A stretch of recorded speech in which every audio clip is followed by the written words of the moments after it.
Hi there! My name is Ellie Eberts, and today I'm going to be showing you how I made my Edwardian walking skirt.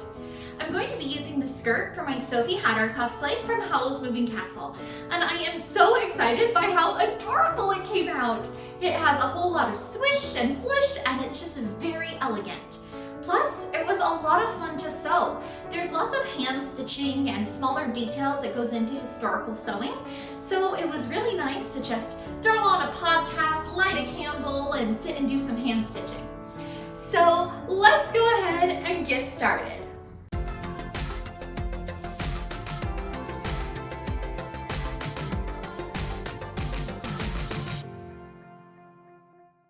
Before we begin sewing, we need to cut out our pattern pieces.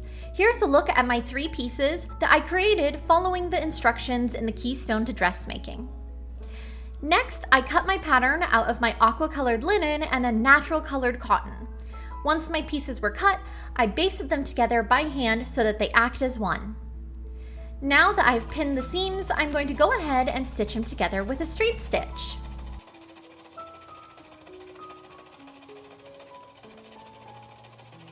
This pattern has 5 pieces, a center front, 2 side pieces, and 2 back pieces. I started by stitching together my center back pieces, and now I am adding the 2 side pieces onto the 2 back panels. I'm going to be adding a pocket into my right side seam, so I cut 2 pieces of this pocket, and then I finished the edges in bias tape.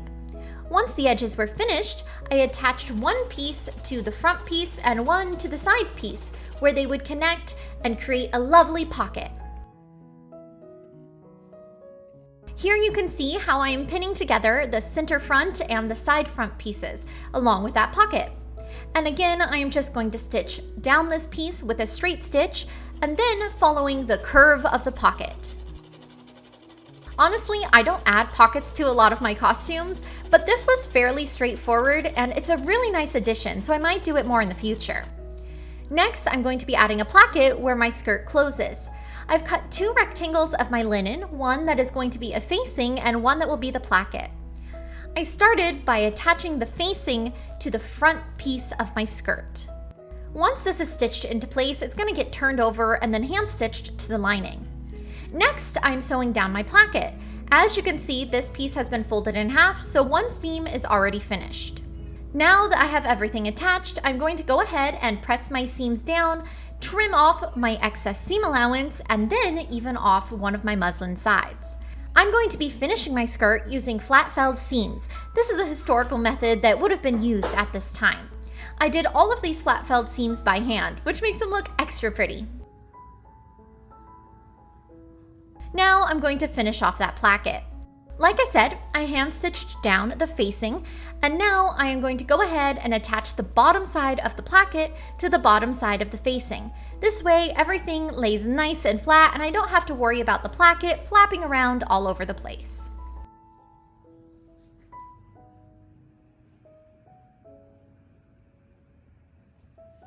Once the placket has been stitched into place, I'm going to finish this seam by folding over the edges of my seam allowance. Because this seam needs to open, I can't do this as a flat felt, so I'm just going to press open my seam allowance, fold over both sides, and then tack it down onto the lining. Next, I'm going to be adding some pleats to the back of my skirt. This makes what is called a fantail skirt in Edwardian fashion.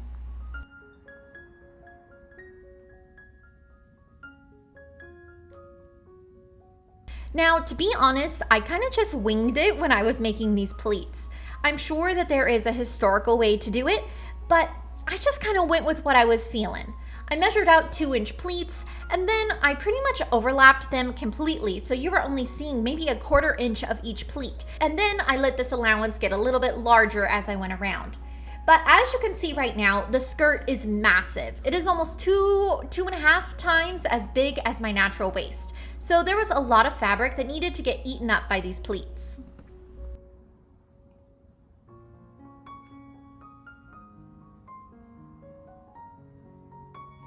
Once the waist of the skirt had shrunken down and seemed to be somewhat comparable to my waist, I went ahead and basted these pleats into place and tried on the skirt.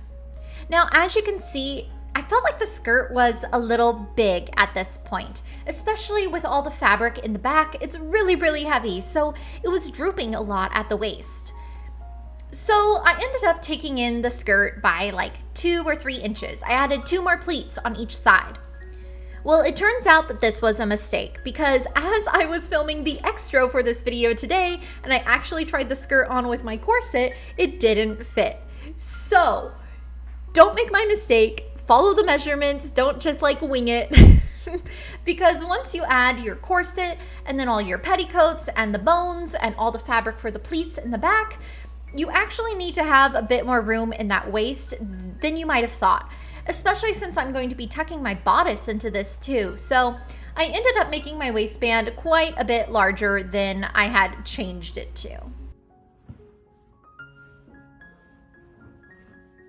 Here we are stitching on our waistband. I'm doing this just like I would for any other skirt. So I first stitch on one side and then I turn it over and I stitch in the ditch. Once the waistband is on, I put the skirt onto my dress form and put one of my cotton petticoats on top of it.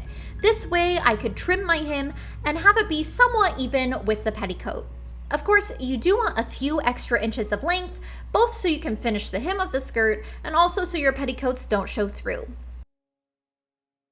Edwardian skirts would often have a very wide facing at the hem of their skirt.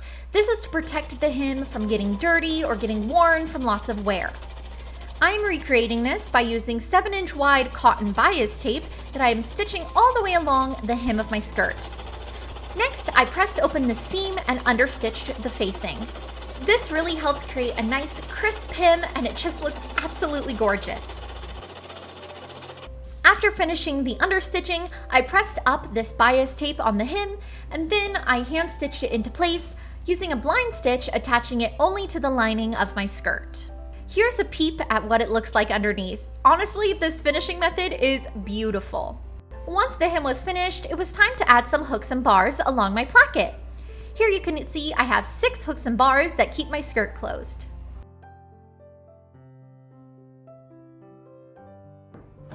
Alrighty, so here is a look at our finished Edwardian walking skirt.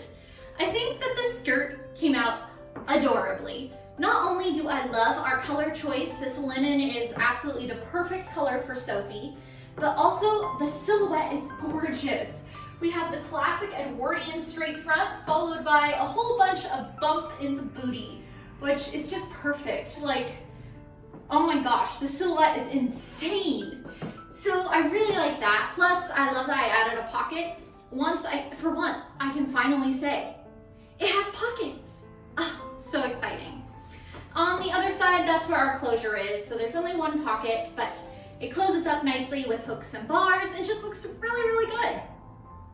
Now, I did make a quick little apron to go over top, so let's go ahead and put that on. Ready? There we are. I think this little apron is really cute. You see Sophie wear an apron right at the beginning of the movie, which is when she wears this color of the dress. So I wanted to make the apron and I chose this really cool embroidered cotton. So the actual hem of this apron is all embroidered. So it's really, really cute. I'm gonna add a bow at the back at some point. Right now it's just pinned into place, but it's gonna look adorable once it's finished. So next I am going to be making Sophie's bodice. It's going to be super cute, buttons up the front, lots of gathers, and of course, some really fun bishop sleeves. So I look forward to sharing that with you all. It's gonna be super fun to sew, lots of relaxing hand sewing and cute details. So I'm really, really excited. If you guys want to see that video, make sure that you subscribe to my channel and hit the bell button so you're notified when it comes out.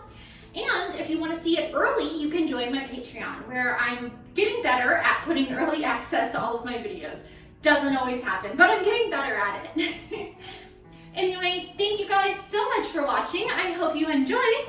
And until next time, be sure to keep sewing, stay positive, and have fun. I will see you guys later. Bye!